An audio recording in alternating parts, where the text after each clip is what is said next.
The following program may contain coarse language, violence, nudity, mature subject matter, or scenes which may not be suitable for all viewers. Viewer discretion is advised.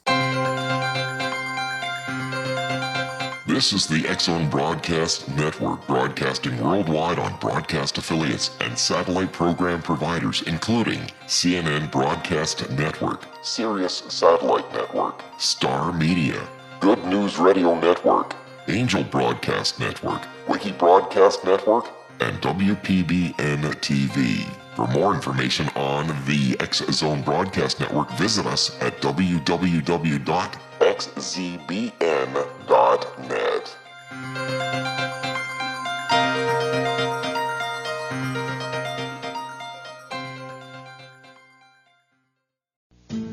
You're listening to the X-Zone Radio Show live and around the world on the Talkstar Radio Network. Visit us online at www.xzone-radio.com. And the summer breeze showing off their silver leaves as we walked by.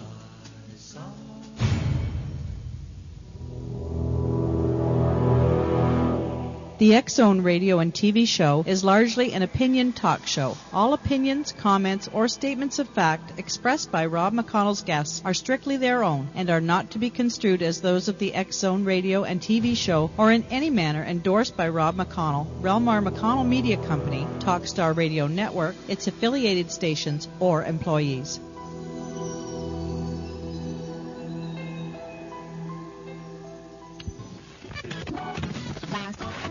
All Hit Radio.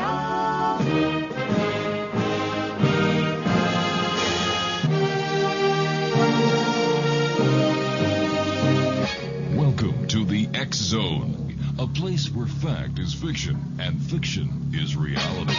Now, here's your host, Rob McConnell.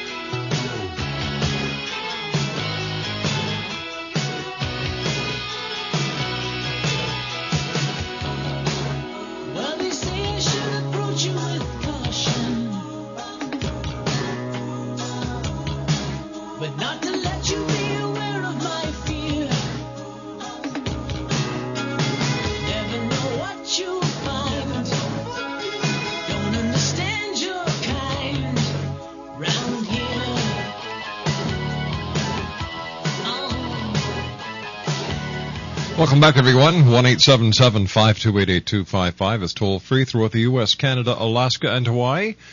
My email address, xzone@talkstarradio.com. On MSN Messenger, talkstarradio@hotmail.com. And our websites, www.xzoneradio.com and xzonetv.com. My guest this hour is Bishop James Long. He studied for the Roman Catholic priesthood for more than 6 years. During his years in the seminary, Bishop Long received solid academic and spiritual formation. Through prayer and spiritual advisement, Bishop Long accepted God's call to become an independent Catholic priest. He was ordained a deacon, priest, and was consecrated a bishop with the Old Catholic Church. Bishop Long has always known that he had a calling to serve in the priesthood. He can remember a burning desire to become a priest when he was just 5 years old, and that desire has never left him. Now, by the age of 9, Bishop Long was also called to study demonology and began absorbing anything he could get his hands on pertaining to demonology. While attending the seminary, the bishop was able to study the subject in more depth and was mentored by a properly ordained and experienced exorcist. Bishop Long is the author of the book called Through the Eyes of an Exorcist. He's also the founder of the Paranormal Clergy Institute.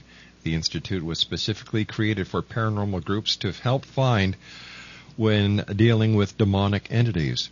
The bishop has performed over 23 documented exorcisms, and his desire to teach people about demonology continues as his ministry grows. Currently, the bishop serves as the presiding archbishop for the United States Old Catholic Church, where he teaches demonology classes and hosts a weekly radio show on Para-X Radio Network called The Sacred Division. Bishop Long, welcome to the X-Zone. How are you, Bishop? I'm fantastic. Thank you for the introduction. I appreciate that. It's great having you with us tonight. When you received your calling into the priesthood, did you ever imagine at that young age of 5 years old that you would be facing evil on such a one-to-one basis? No, actually, when I absolutely knew that even at age 5. I mean, I knew that I wanted to be a priest. Mm-hmm. I remember being in kindergarten, and we were in school, and it was a Catholic school, and we were at church, and I went home, and my mom asked me what we did for school, and I told her, and that we were talking about career day, and she said, well, what did you tell the teacher? And I said, I pointed at the priest, and I said, I want to do what he does. So even at a very early age, I knew that I wanted to be a priest. Now, I didn't understand that at that time. I just knew that that's really what I wanted to do. Bishop, you and I have to take a commercial break. We'll be back in 2 minutes. And X-Zone Nation, if you'd like to give us a call and ask the Bishop questions pertaining to exorcism, please. Lines are open at 1-877-528-8255. That is toll-free throughout the U.S., Canada, Alaska, and Hawaii at 1-877-528-8255. Still to come on tonight's show, J. Allen Danilick will be joining me in hour number 3. We're going to be talking about UFOs and aliens. And in the final hour of tonight's show, Sue Storm, the Angel Lady, will be doing angel readings for everyone here in the X-Zone Nation while she's on for the final hour of tonight's show. Once again, our toll-free number is 1-877-528-8255. Bishop Long is our special guest. His website is www.paranormalclergy.com. That's www.paranormalclergy.com. And I'll be back on the other side of this commercial break with the Bishop as the X-Zone continues, live and around the world on the Talkstar Radio Network from our studios in Hamilton, Ontario, Canada.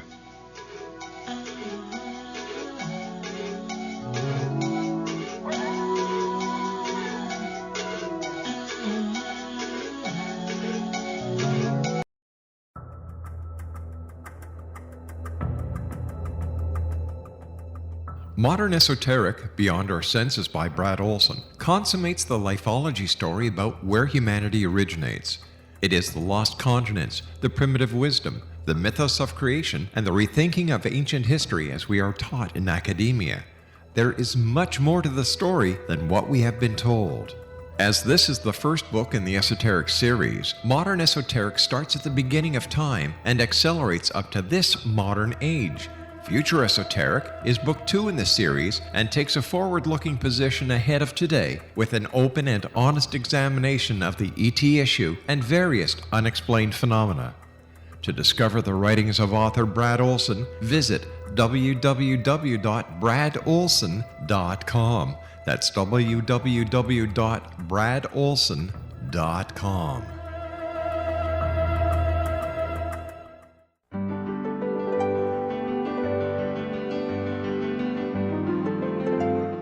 Named one of the world's greatest psychics, Elizabeth Joyce is now giving readings worldwide via Skype. Elizabeth Joyce is recognized for her clairvoyant ability to help find missing persons, her analysis of dreams, past life regression work, mediumship, and her accurate predictions. Elizabeth has been a frequent guest on the X-Zone radio show with yours truly, Rob McConnell, now for several years. For an appointment with Elizabeth Joyce, call 201-934-8986 or Skype at elizabeth.joyce. And for more information, you can always visit Elizabeth Joyce online at www.new-visions.com.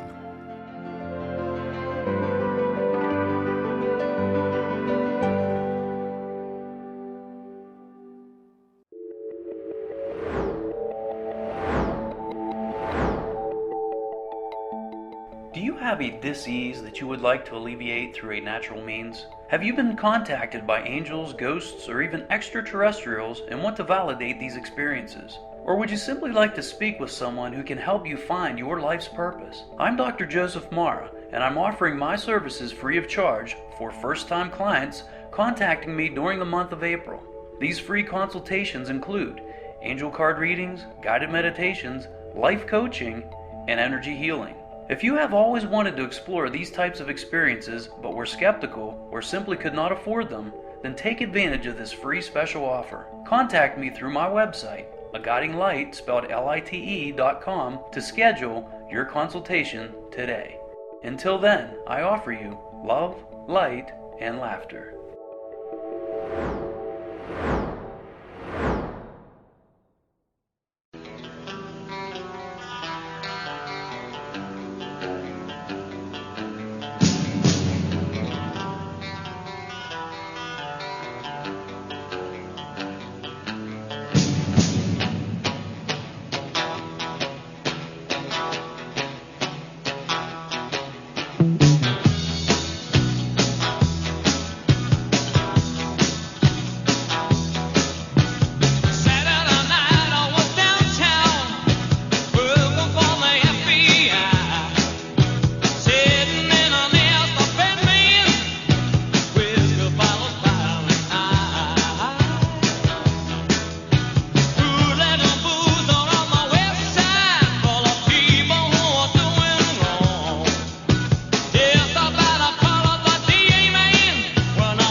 Bishop Long is our special guest this hour, Exo Nation. And Bishop, can you tell us the difference between the Old Catholic Church and the Roman Catholic Church? Oh, sure. Yeah, the Old Catholic Church branched from the Roman Catholic Church officially in the 1890s, but the process began in the 1870s over papal infallibility. So there was just a belief that cardinals and even bishops at the time in the Roman Catholic Church didn't see the Pope as infallible. And so there was a split amongst other issues as well. Now, the Old Catholic Church is different in that each jurisdiction is independent. So each bishop has their own jurisdiction. And you have some extreme conservative Old Catholics, and you have extreme liberal Old Catholics. And so with the United States Old Catholic Church, we're different in that our ministry is primarily funded by priests who have secular positions. And we allow priests to get married. Our priests can, of course, they have secular positions as well. They can be partnered. We're just a very inclusive church community. We ordain women as well. Can you explain a little bit more about your calling to the priesthood as well as your calling to the demonology field? Well, the calling to the priesthood, as I stated, started when I was 5. There was no question in my mind I wanted to be a priest. I mean, when I grew up, I had no interest in any other field besides the priesthood. So I knew at a very early age that that's what I wanted to do, and that desire has never fizzled. If anything, it's increased. Now, as far as the demonology field, it wasn't enough for me. Even I remember at age 8, it wasn't enough to have that calling for the priesthood. I also felt that I needed to know the opposite, and I felt like that was a calling. And I think this is very important. When I talk about demonology is a calling. It is a ministry. It's something that one does because they're called to that ministry. And I feel that I was called to serve as a demonologist, and then, of course, as my role as an exorcist with the United States Old Catholic Church. What was it like the first time you faced a demon? It was it was frightening, and I think probably the worst case situation was a diabolical possession. You truly see, the best way to describe it is every fear, every anxiety, every feeling of loneliness, depression, almost sometimes can overwhelm you. That's a state of oppression, and it's quite powerful. And so you always have to respect the dangers that come with possession. And that's why I always teach people about demonology, because so many people want to be demonologists and exorcists, and I just inform them that you have to respect the dangers that come with the territory. What would some of the dangers be, sir? Possession. But even a possession of the exorcist, or those people who are actually praying with the exorcist assisting. But even more so than that is the death of the person who is possessed.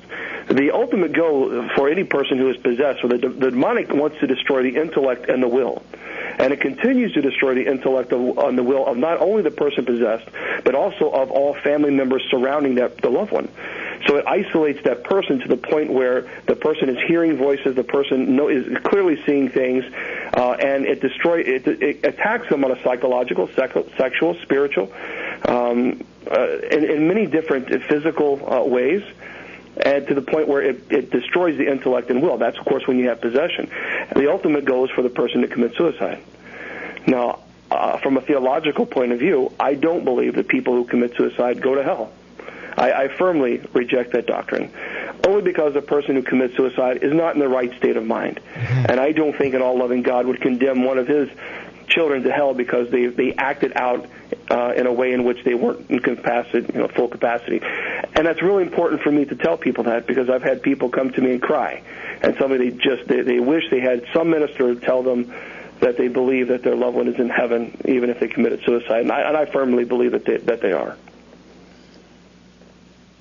When you're dealing with an exorcism, is it like we see on TV where there's this cold air, that there's a stench in the air, and that there is levitation, as well as strange disfiguration of the person who is possessed? Yes, the things that you mentioned, absolutely. Now, levitation doesn't always occur. When you mention foul odors, that is a state of oppression. And there are 3 stages of possession: infestation, oppression, possession. Within those stages, you also have elements. You have levels of infestation, levels of oppression, and levels of possession. And so the foul stench you're talking about is an odor that is so repulsive that it continues to destroy the intellect and will. Yes, the disfiguration of the person, of the body, does occur. The speaking in dead languages does occur. Not only that, but the demonic will actually know whatever sins that you've committed. And so that's why it's very important that an exorcist and all those people surrounding or assisting the exorcist must go through confession.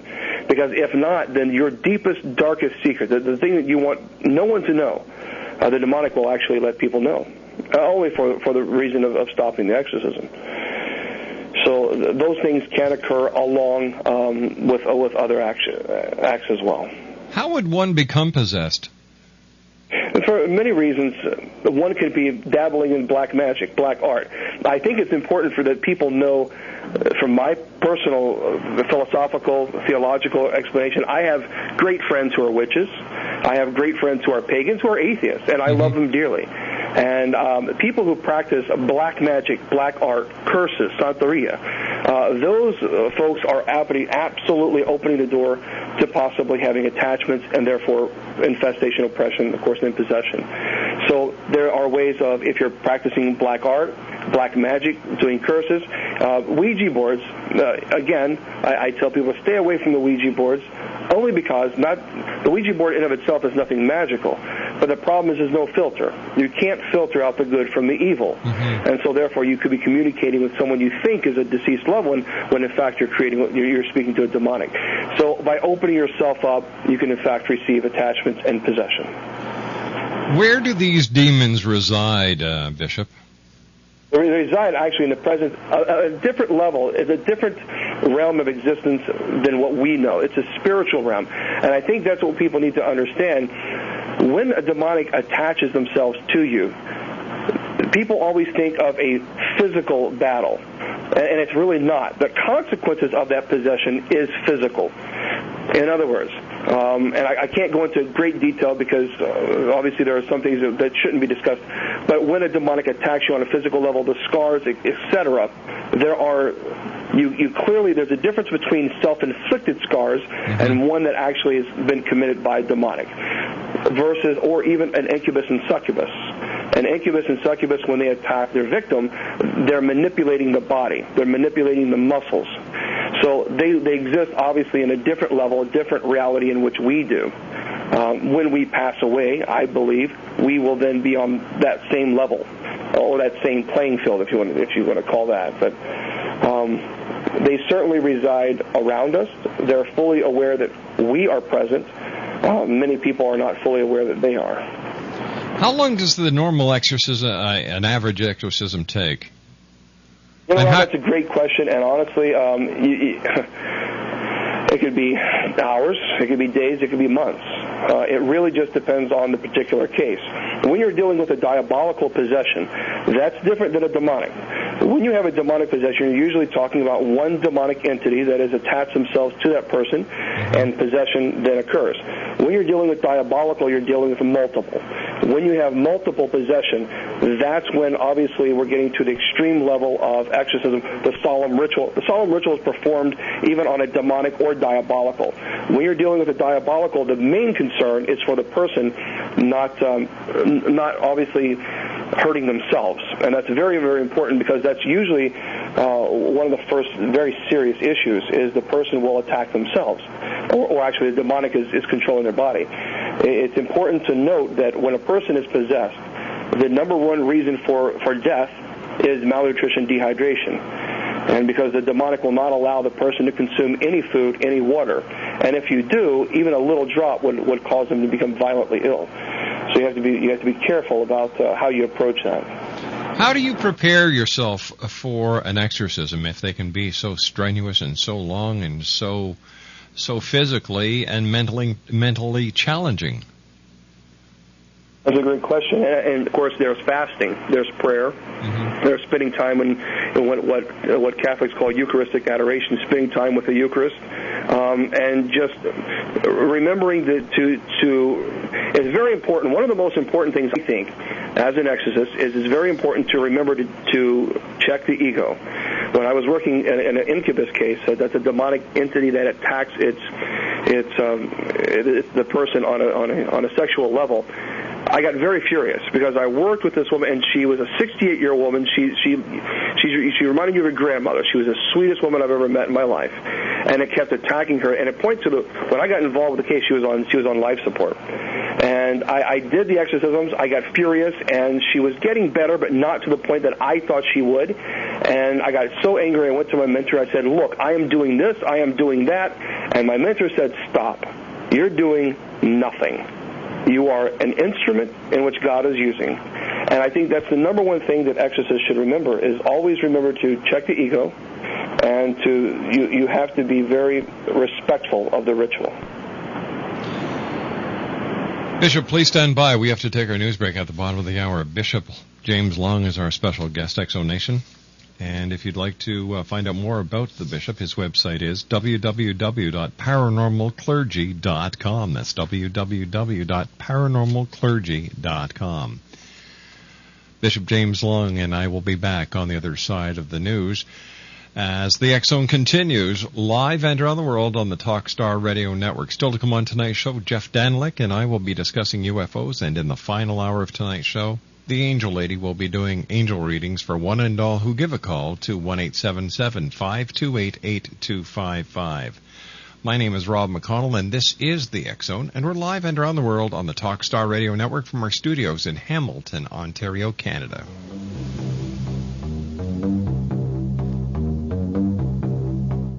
Choosing someone to help guide you through deep financial waters is an important as well as very personal decision. Let me tell you good news. You have a friend in the loan business who is sincerely anxious to help you when you need it.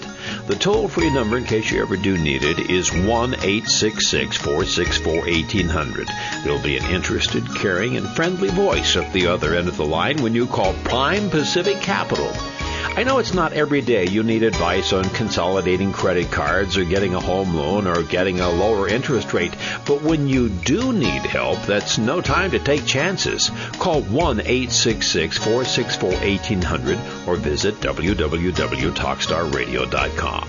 Call 1-866-464-1800 and introduce yourself to your friend in the money business. But don't ask for free samples. I already tried that. It doesn't work. Call 1-866-464-1800.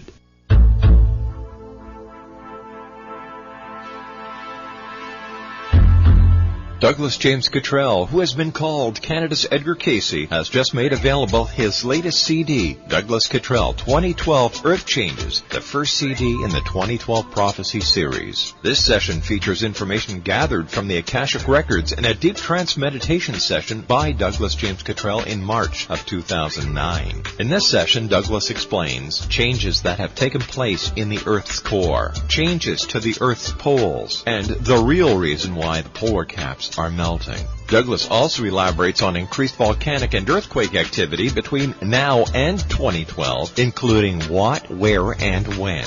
To order your copy of Douglas Cottrell 2012 Earth Changes, visit his website at douglasjamescottrell.com or call toll-free 877-COTTREL.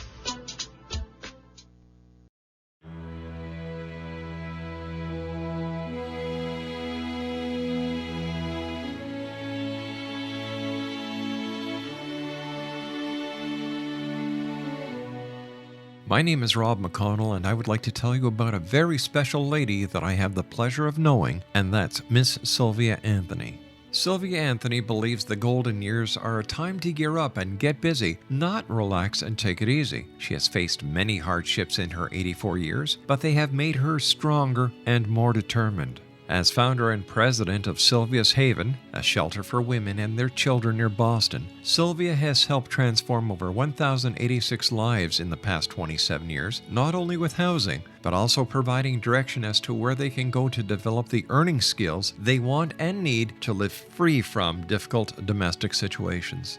Sylvia's Haven is everything to Sylvia Anthony, even calling it her magnificent obsession. Women who qualify for the program at Sylvia's Haven receive assistance via guidance counselors to find the appropriate job opportunity. Women and their children may remain at the housing for up to 2 years. At the end of this time, or sooner, a woman who is successfully employed and has an apartment or home may leave Sylvia's Haven to begin a new and independent life.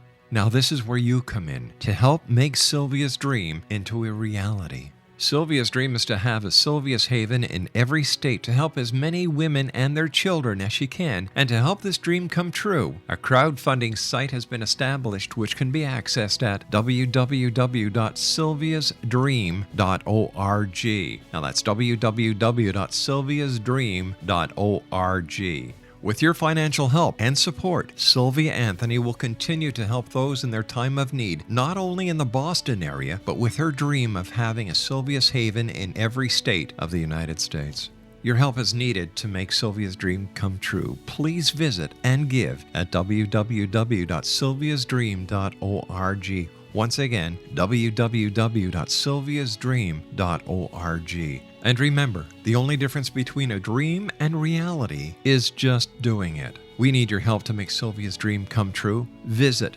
www.sylviasdream.org. Once again, www.sylviasdream.org. For the X Zone Radio TV show and the X Chronicles newspaper, I am Rob McConnell.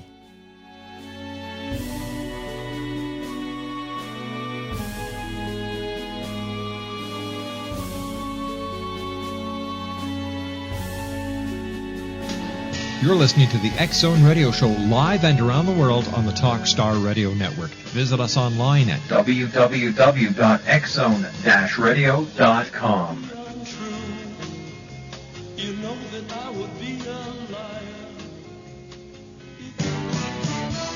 Hi, this is Eric Rawls of Cosmoverse.com, and you're listening to Rob McConnell in the X Zone. Hi, this is Blade Runner, and you are listening to Canada's #1 paranormal radio show, The X Zone, with Rob McConnell.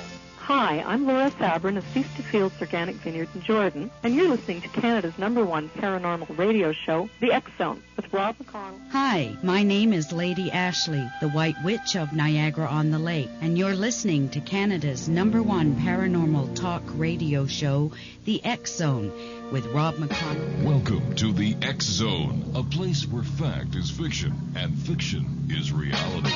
Now, here's your host, Rob McConnell.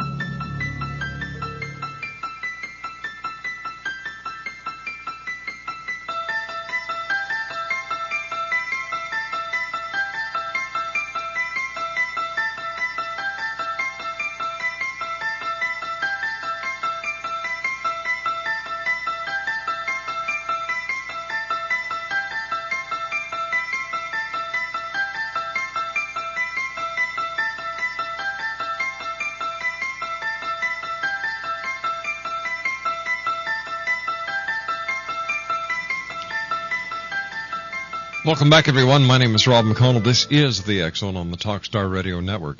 Bishop James Long is my very special guest this hour, and Bishop Long's website is www.paranormalclergy.com. Bishop, you're the author of Through the Eyes of an Exorcist. Can you tell us a bit about your book and why you chose to write it? Sure. Thank you for asking. I appreciate that.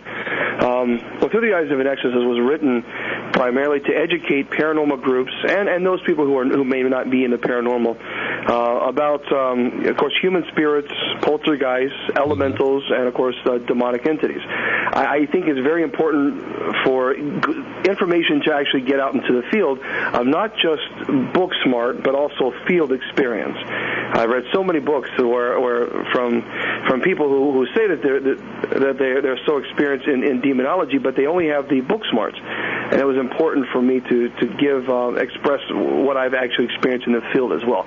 My passion is to educate people and or to help people, obviously being in ministry. And so any way that I can do that, I strive, whether it be through lectures at conferences or phone calls or visiting people or blessing homes, whatever it takes to help people.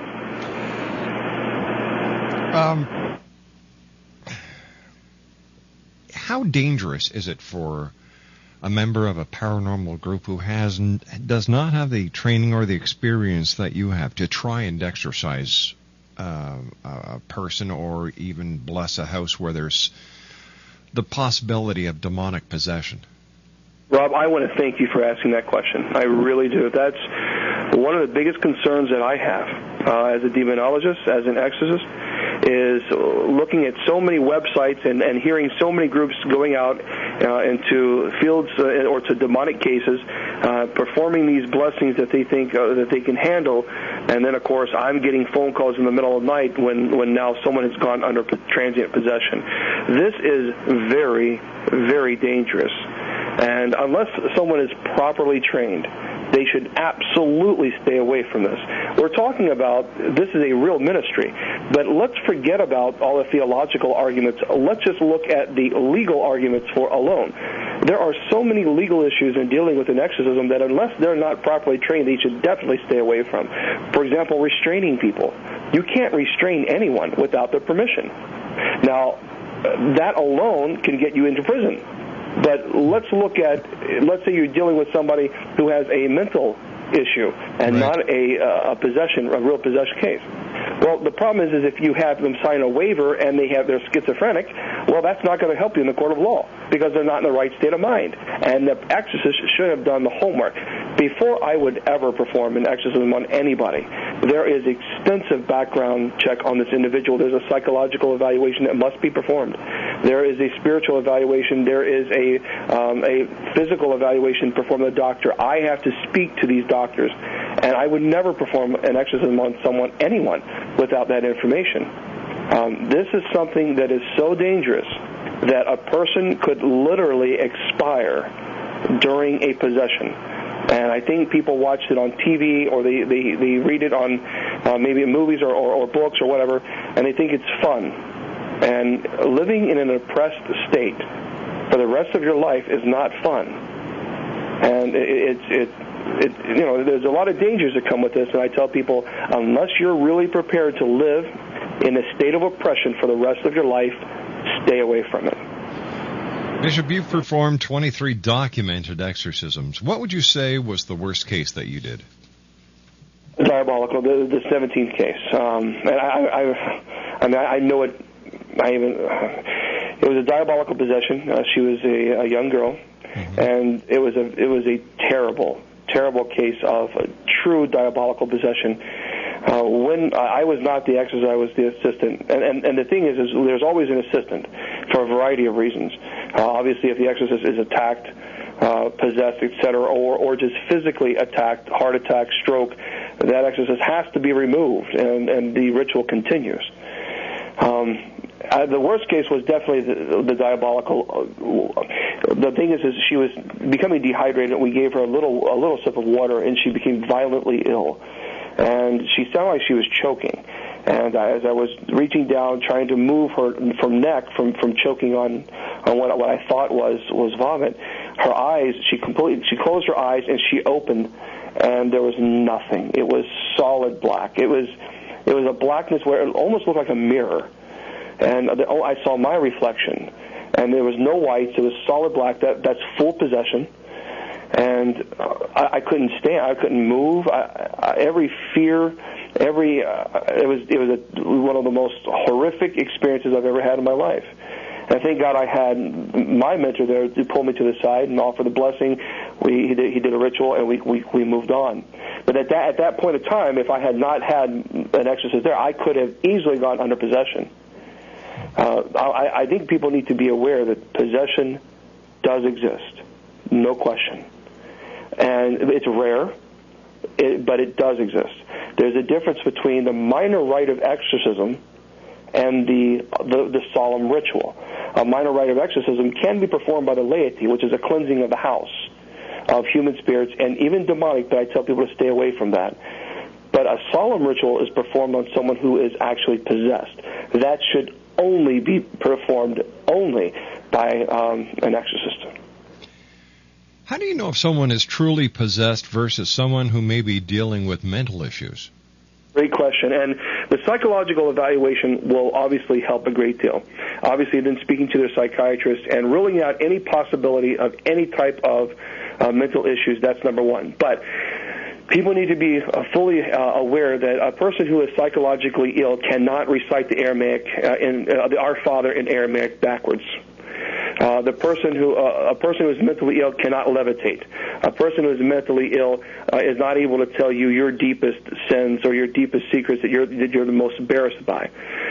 So mentally ill people are not capable of doing that. But even more so, once the team has already done the investigation and it's clear that we have a possession case, when I get involved in that case, there are things that I do even after we have all the reports. I still do things that no one has any clue what I'm doing. Nobody. But the possessed will. Now, usually the person is not in what's called transient possession. They're not in that state of possession. So my job as an exorcist is to enter into the home, do the 7 steps, and what I'm doing is provoking the entity to manifest itself, and then you can perform the exorcism. And so, but there are things that I do that no one has any clue, but the possessed will know. And therefore, usually by the 4th or 5th step, the person is in transient possession. What are the stages to possession, Bishop? Well, infestation, oppression, possession. So infestation is the first stage, and that usually occurs by, again, performing black magic, black witchcraft, santeria, curses, etc., or opening yourselves up by receiving something that unfortunately you shouldn't have, attachment, whatever that might have been, obviously an evil entity. And then infestation, you're seeing things, you're hearing things are knocking.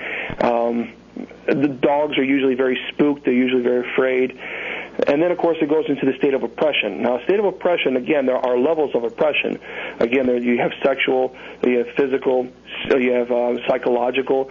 At that level of a stage of oppression, it's very crucial to get help, because you're dealing with your intellect and will. In other words, it forces you to believe that you are schizophrenic. It forces you to believe that there's something wrong with you, and you begin to isolate yourself.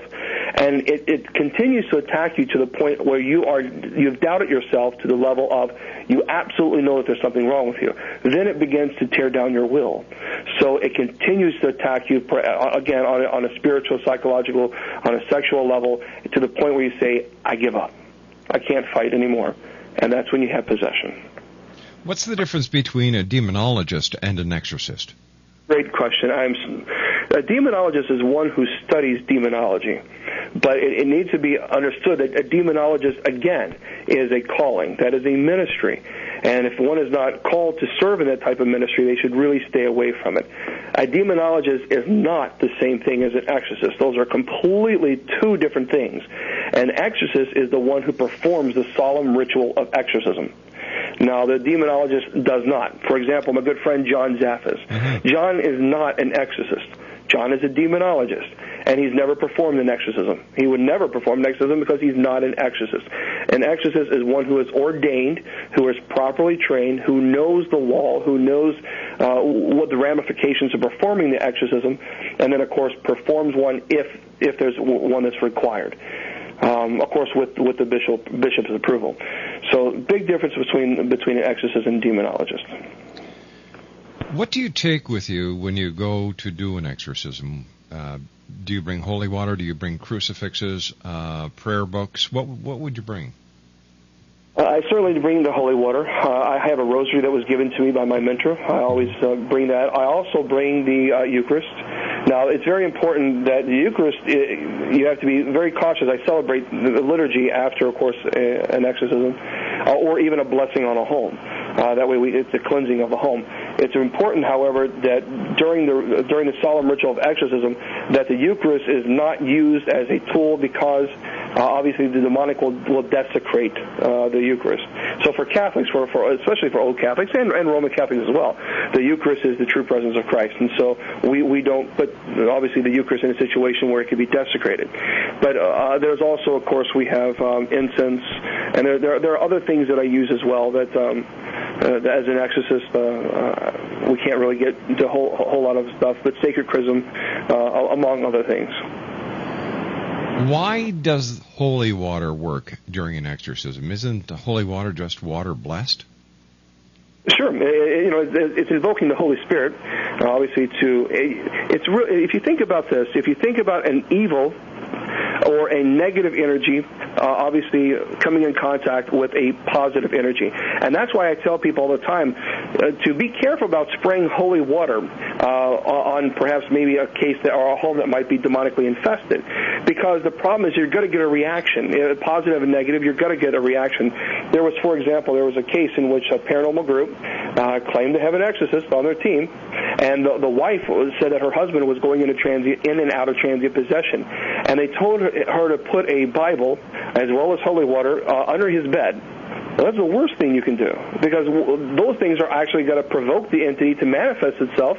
The person is going to go into possession. And that, in fact, that's exactly what did happen. And I was called out in that case, and we got involved. But any type of holy object, it doesn't necessarily have to be holy water. Any type of holy object that comes in contact with an unholy entity, it's going to be a reaction. And again, I think I need to stress that I am one of the most open-minded people that you will see and you'll ever meet, because again, I have friends who are Wiccans and pagans, and many of those folks have objects as well that they consider very holy, and I respect that. And so a holy object that you have faith in that combats evil is what you use. Bishop, what are your thoughts about people who just want to get into this for the sake of something to do? You know, why is there the fascination with some people in today's society to want to challenge the demons? You know, Rob, I tell you, that's the $1 million question that I ask myself when I find out that groups are going to cases in which they have no business going into. I don't know if it's because, and I don't want to blame it on the media, because the media gets such a bad rep. The media is entertainment, but I think people, it is this, I guess, the mystique of it, and I don't know why. That's why I'm out there telling people that unless they're called to this, they really should stay away. Because honestly, Rob, the state of oppression that a demonologist and most certainly an exorcist live through on a daily basis is overwhelming. And that's my message for people. That I always tell people, never act with a doubtful conscience. You may allow an evil to occur. It means simple this. If you're a paranormal group and you believe that there's a demonic case, someone says there's a demonic in my home, I need help. If you go into that case and you're going in and you think, you know what, this could be real, well, then don't go in. Because if you do, you can allow an evil to occur, which is demonic, could attack you or could increase and hurt the family. Bishop, please stand by. We have to take our final break. Exo Nation, Bishop James Long is our special guest. His website is www.paranormalclergy.com. That's www.paranormalclergy.com. The good Bishop and I will be back on the other side of this commercial break as the Exxon continues live and around the world from our studios in Hamilton, Ontario, Canada, right here on the Talk Star Radio Network. Once again, for more information on Bishop Jeffrey Long, his website is www.paranormalclergy.com. That's www.paranormalclergy.com.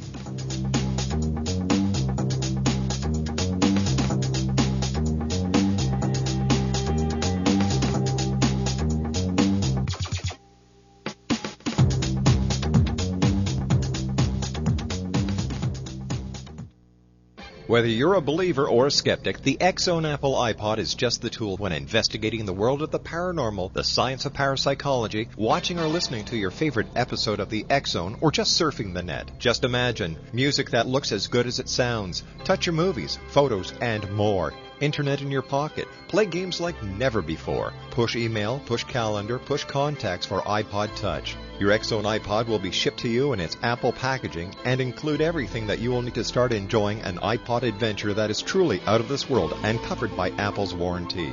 As a very special introductory offer, the 8GB X-Zone Apple iPod can be yours for the incredible price of $275. That's right, $275. To order your X-Zone Apple iPod, go to www.xzoneipod.com. That's www.xzoneipod.com. Order your X-Zone Apple iPod today. Are you getting tired of all the bad news? Well, then take a break from the worries of the world and play the love game. It's time to focus on what is really important in our lives, our relationships. You deserve more love, happiness, and harmony in your life. Synchro Hearts is the new hot relationship game that guarantees more love, laughter, and romance for you and your partner. It's not a sex game, it's a love game based on all the important relationship stuff like better communication, more intimacy, and lots of fun and excitement. Great intimacy is just one of the benefits of playing Synchro Hearts. Now, President Obama inspires hope, love, and peace for the world. Synchro Hearts offers more hope, love, and harmony for relationships. To order your very own edition of Synchro Hearts, visit Synchro Hearts' website now at www.syncrohearts.com. That's www.syncrohearts.com. Synchro Hearts. It's the game you love to play and play to love.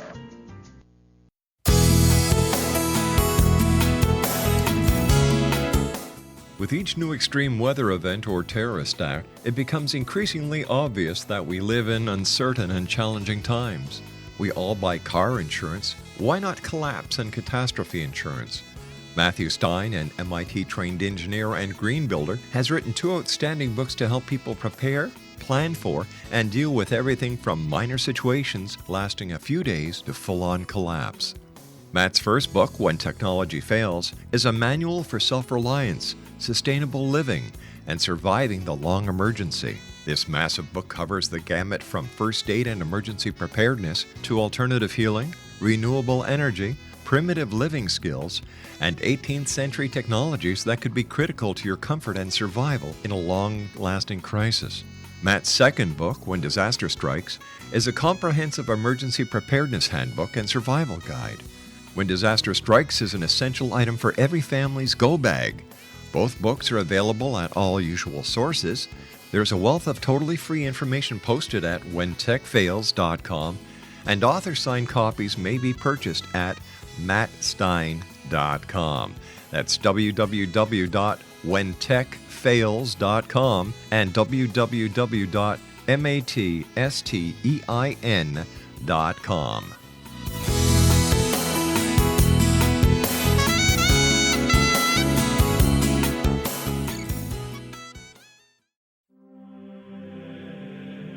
Rob McConnell here, presenting an overview for Nicholas Paul Jennings, author of a fascinating book, Amen. It presents facts revealed by Egyptologists, facts that enable us to understand why Amen is the beginning of creation of God. It provides recommendations for religious leaders of the major religions to unify their beliefs and teach the Word of God. Love one another. Amen informs people how mankind conceived God. It was the Egyptians that developed the concepts of a soul, a hereafter, and Son of God. And finally, after the worship of many gods, they conceived the belief in one universal God, the maker of all there is. For more information, visit www.futureofgodamen.com. That's www.futureofgodamen.com.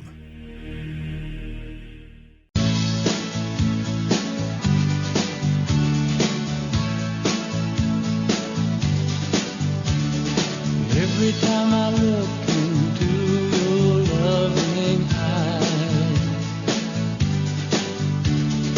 I see love that money just can't buy. One look from you, I drift away. I pray that you are here to stay.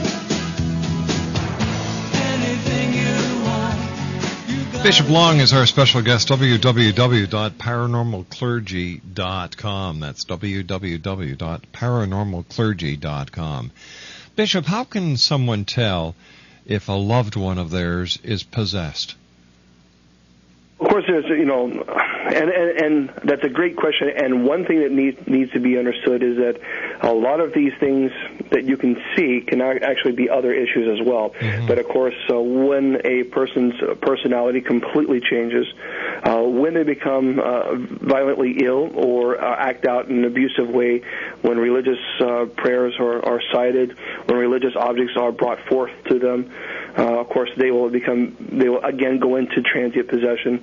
There are things where catatonic state. Well, I don't want to get into a whole lot of state here, a whole lot of information, but there are signs that a person will do. Like, for example, a person who's possessed will look as if they're in a catatonic state, but that can also be a neurological issue. Mm-hmm. And so there are things you continue to do to determine whether or not, obviously, if you're dealing with a person who's under possession. But the person becomes isolated. The person has wanting nothing to do with you. The person. There are many times in which the person will lose their bowels because, again, that's destroying the intellect and will.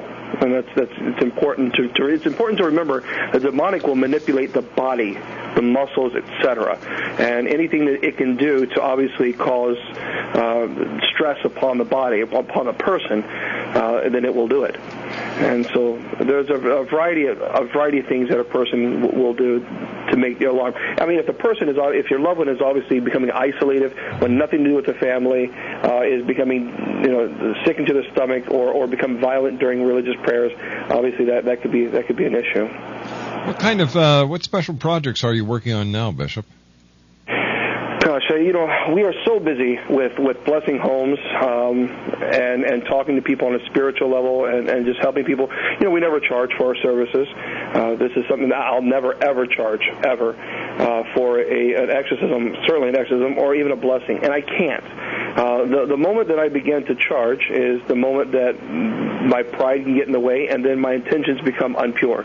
Because I look at it as a value, as a dollar, instead of actually helping the person who's truly needing help. And so I'm so busy. I'm just swamped with helping so many people who just need blessings and just, I guess, counseling, spiritual counseling. There's a lot of other things that we're looking at. Of course, I'm looking into writing another book. I've had so many people ask me, can you please write about the cases? And obviously, I was debating on it, but I think I will. But obviously, we're going to be very generic as far as the names, certainly, for respect of the victims. But I think for the people to actually see what an exorcist endures and the cases that he or she may endure, I think people should be aware of it, and I think I should educate people. So there's a book that, Through the Eyes of an Exorcist 2, case files. I'm looking into starting that. Bishop, we have to say so long for tonight, but I do want to thank you so much for joining us tonight. It's been a great hour. And continued success to you, and may you go with God and go with peace. Thanks, my friend. I appreciate the invite. Take care, Bishop. Bishop James Long has been our guest this hour. www.paranormalclergy.com. That's www.paranormalclergy.com. When I come back from the news at the top of the hour at 6.5 minutes past, J. Allen Danilek joins me. We're going to be talking about UFOs and aliens right here on Talkstar. Don't go away.